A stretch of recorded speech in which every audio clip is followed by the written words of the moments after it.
Thanks for the big noise from the small crowd. So sympathy for the developer. My name is Sarah Gibson, and I work at Veracode. I might have heard of us. I know that row has. We scan a lot of applications. We do software security testing, we do static and dynamic analysis, and we do a lot of it, like a really large amount of it. And I've been working with scan results at Veracode for a little over 5 years. And I've been working with the results of one kind or another, so both static and dynamic, in a bunch of different ways. And right now, I'm back talking with customers. So I'm dealing with results sort of down in the weeds, dealing with developers, talking to them about what we find, helping them fix it, and sort of working through their scan results and what it is that's actually been found. And I got into this role about a year ago. Also about a year ago, certain audience member. So I named a research topic for Ming-Cao's security course at Tufts University. I had a really great idea, I thought, and I was going to fix WebGoat. I was going to get down. I was going to become like that developer. I was going to do an autoethnographic study of what it's like to fix WebGoat, and I submitted this proposal, and Ming said it was a bad idea. He was like, so you've done all this research on what's out there as far as these flaws. Why don't you look at that? Is there anything that's been published in the last couple years, such as in the State of Software Security report, that's interesting over time? Is there some trends? Is there some data that's out there that's more interesting than just fixing WebGoat? It turns out, yes, there is. So as I was saying before, Veracode has a lot of data. So we do a lot of scans and for a lot of different organizations, and we have data. And it gets published in this form about once a year, and mostly annually. And it's talking about trends across applications, across organizations, across different industries, for flaws that we find, for how they're fixed, for sort of what's happening. And some of those findings, I was really surprised because they're really similar over time. And what I was focusing on was SQL injection. It's a flaw type I wanted to fix in WebGoat. It's fairly prevalent. We find it fairly often. Veracode finds it in static scans fairly well. We're pretty good at that. And we can detect fixes, which was really important because I really wanted to know if people were fixing things. That's what I was interested in because I was helping people fix things, and I wanted to know if I was effective. So I had to be able to figure out sort of programmatically that things were fixed. And I had made some assumptions. I looked at flaw prevalence data over previous SOS reports, and the numbers were really flat. And I didn't really understand why. I didn't really understand what the metric was. I had assumed that was a metric that was across the entire application base. So the prevalence was similar because people were either not fixing very fast, but reducing what they were introducing, or as they were introducing flaws, they were fixing them, so it was just an equilibrium. I had assumed that this was flat because of some form of equilibrium, and I wanted to know why. But it turns out that's not what the measurement is. So the measurement is on first scan. So of an application, on first scan, first static scan, does it have a SQL injection flaw? If so, then it sort of shows up as in this prevalence metric. If not, it doesn't. And it was a standard measurement across the report. One of the reasons why is because it gets rid of some of the variance. A lot of these applications are really different. Some are really small, some are really big. So they might have lots of different SQL injection flaws. They might have only one. And this sort of just takes some of that away so you can get down to just, okay, across this application base of all applications scanned with us, how prevalent is it to have an application that has SQL injection? And everyone poops. So flaws happen. So looking through this, seeing it really flat across all those years, I think that this just comes down to flaws happen. We know that regular code quality issues happen. We know that we make the same spelling mistakes over and over again. We know that we have, as humans, I know how not to have bruises when I move in my house. I know how to do that. I'm still covered in bruises. So I know how to do these things, but we make mistakes. We're human. So why do we pretend that security flaws are different? Why are we thinking that if we just teach the developers enough, if we just give them enough information, that their flaws are going to go down? Because they're not. So this is the data. This is this is flat. So this is from 2013 through to mid-2017. And this is the total sample size for this presentation is about 150,000 scans. This isn't, but the total sample size is about that big. Of this, so the mean is 31.9. That doesn't mean that's how much exploitable SQL injection. That's how much we're finding with static analysis. It's a pattern through the application of tainted data from an entry point through to a SQL statement. We do see a fairly steady rate of exploitable SQL injection as well through dynamic, but I'm not really going into that here. And then the standard deviation on this is ridiculous. It's right? It's tiny. I was just like, oh, I'm really not going to do any more of that. That's just flat. But I did take a look because I was curious. I was like, okay, fine. It's really flat against all of our data. There's just like one organization that's just dominating this. Is there, if we slice through the data by organization, are we going to see the same sort of pattern over time? Yep. We do. I mean, there's variance, right? They're not, every organization is exactly the same.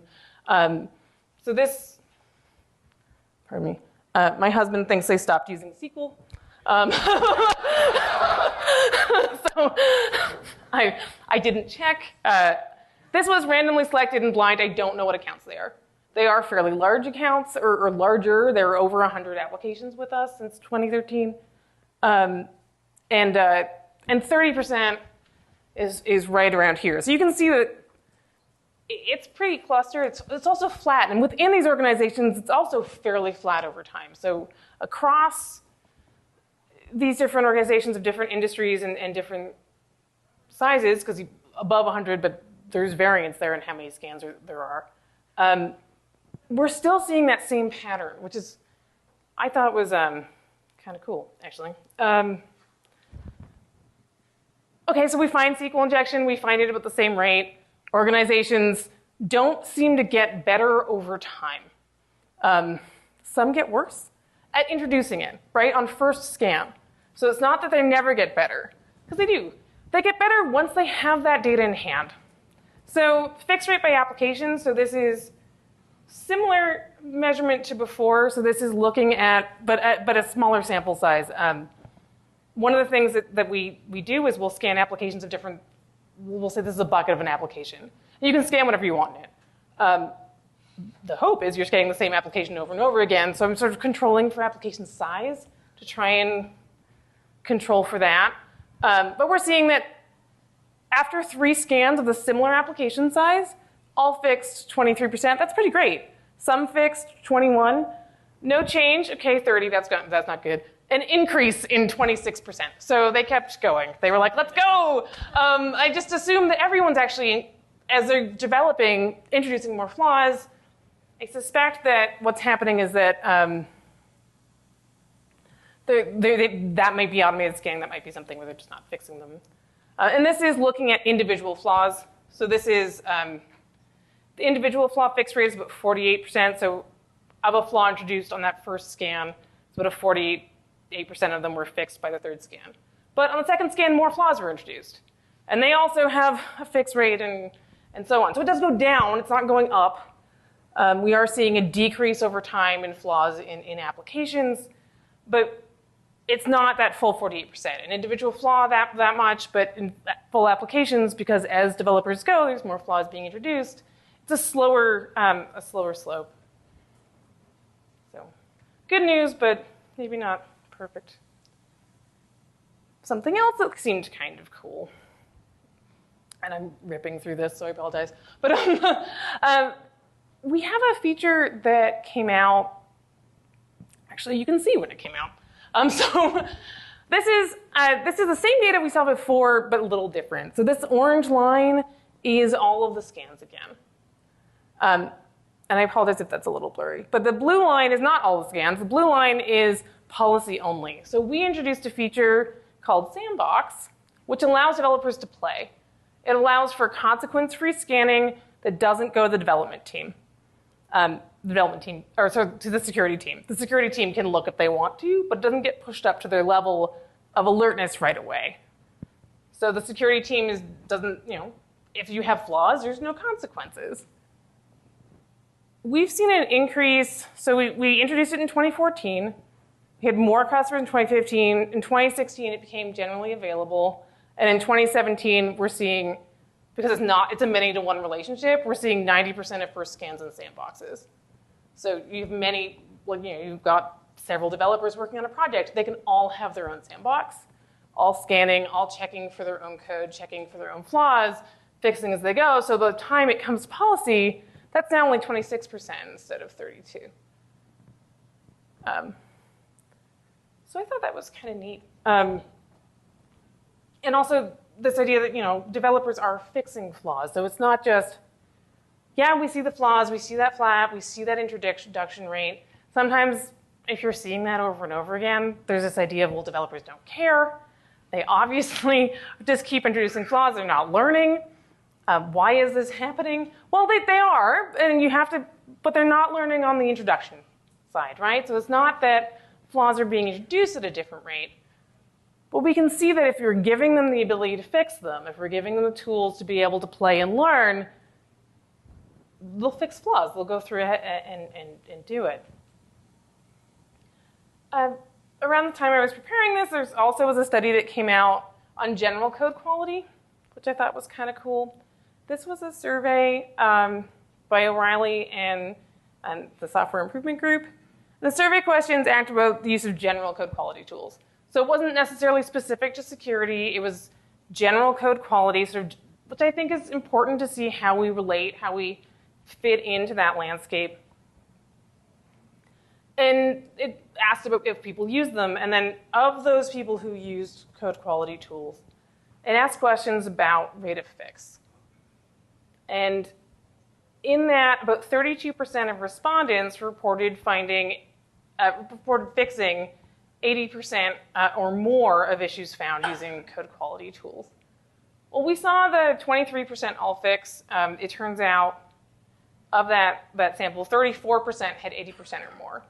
So it lines up pretty nicely with general code quality, with what people are self-reporting. So that's kind of cool. I thought that was neat. The bottom half does not line up at all. In the O'Reilly study, we had only 11% that reported fixing less than 20% of the issues. We obviously saw more than that. We saw people introducing more issues. And we have actually, it's like 50% of the sample had less than 20% fix, no change, or more flaws. So the bottom end doesn't match up. That might be one of those things that self-reporting, you say that you're better than you are.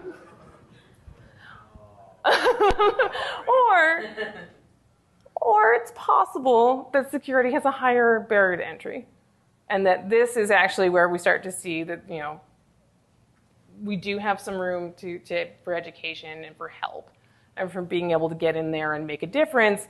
And it's going to be on that low end that doesn't quite match up. Again, I suspect it's a mixture. I suspect it's probably a little bit of low self-reporting, as well as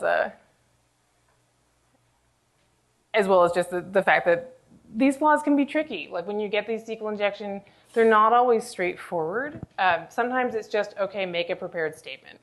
Stick that parameter into a prepared statement and away you go.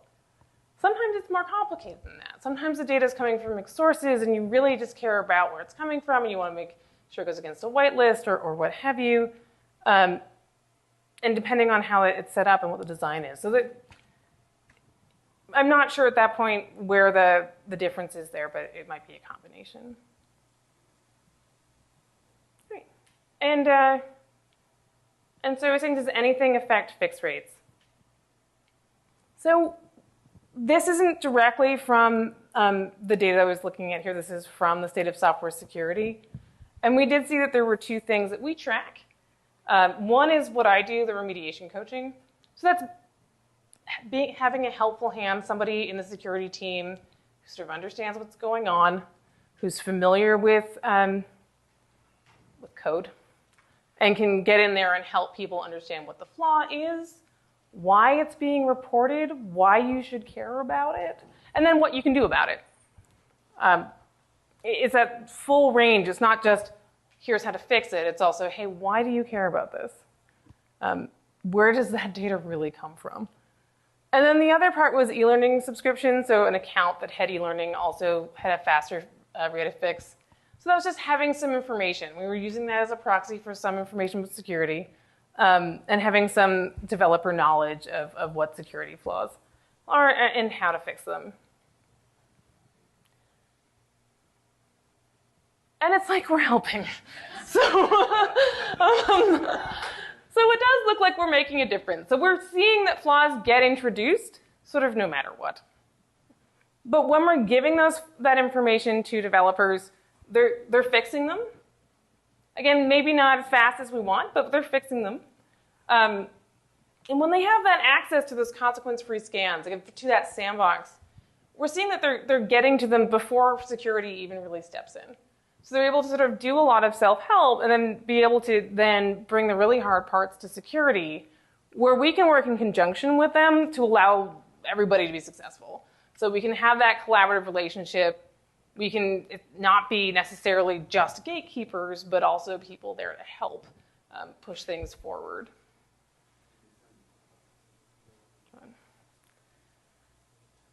And I have rushed through this, I apologize.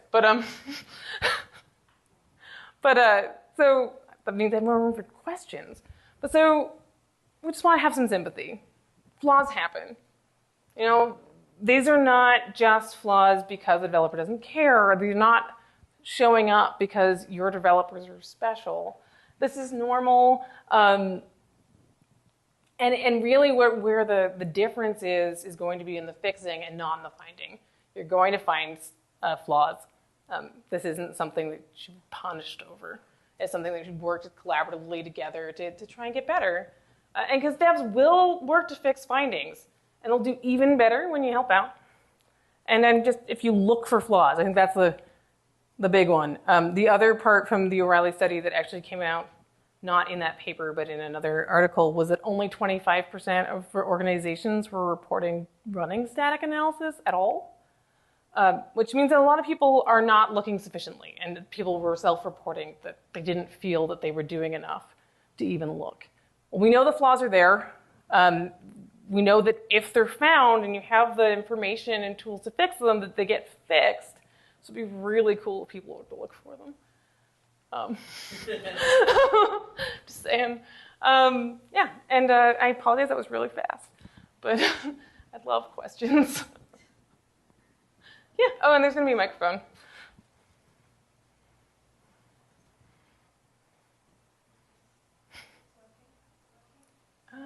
Doesn't sound like it.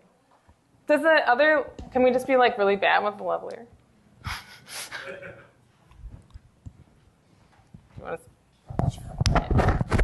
Feel really official here. Yeah, cheating. So I feel like, full disclosure, I'm a developer. Yeah, cool. And I've spent a lot of time helping developers solve this kind of problem, SQL injection specifically.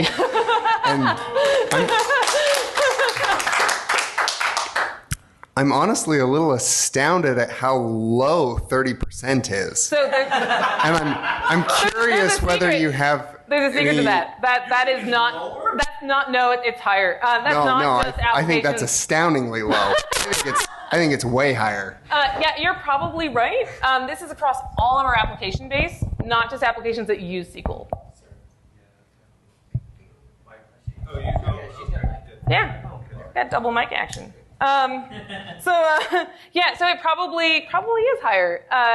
That's in sort of one of those, I'd like to know that too. There was a really cool GitHub project that looked at PHP. It just looked at PHP samples from Stack Overflow over the last 6 years, and it looked. And it starts off really slow, like there's not very many of them, and it goes really high. But if you looked at it as a percentage of questions asked on SQL, it was 55%, and it was 55% the entire time. I mean, there was a little wiggle because it went from a really small sample size to a big one, But yeah, I suspect it's higher. Hey man, you get. I'm just going to do my own AV. I can tell you, I'll be brutally honest, and to tack on to that, watching your presentation, I went from wanting to rage quit to being completely mind blown that, subscriptions, e-learning subscriptions really help. Yeah. I mean, how is that possible?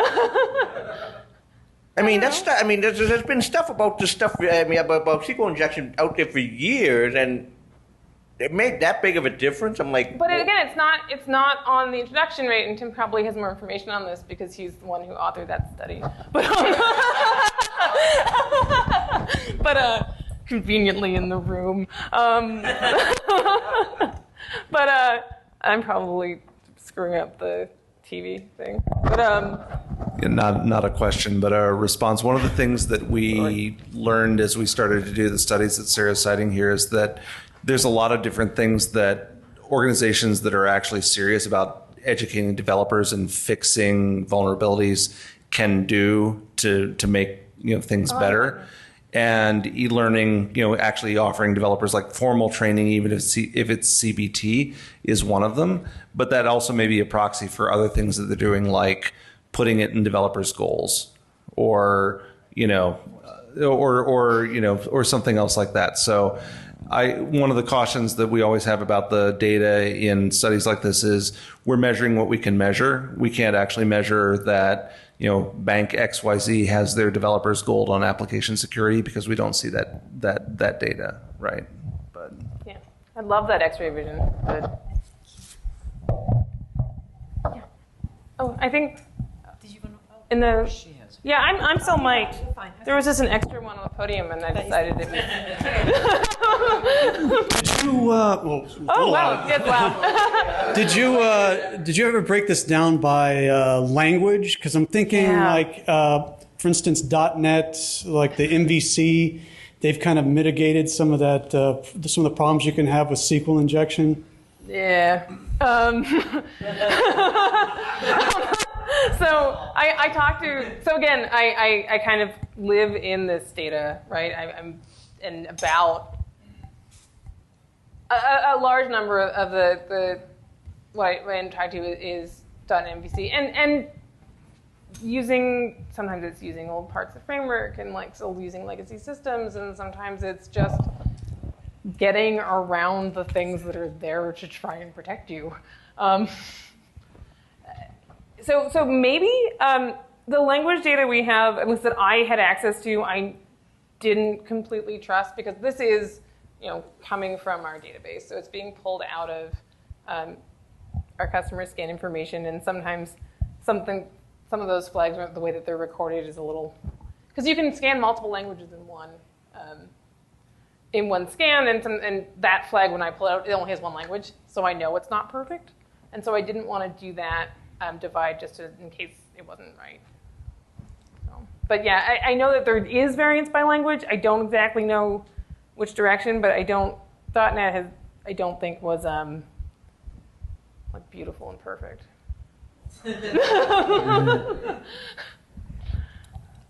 Okay, so just a little bit of background. I've gone back to my old university and had polite conversations about the curriculums.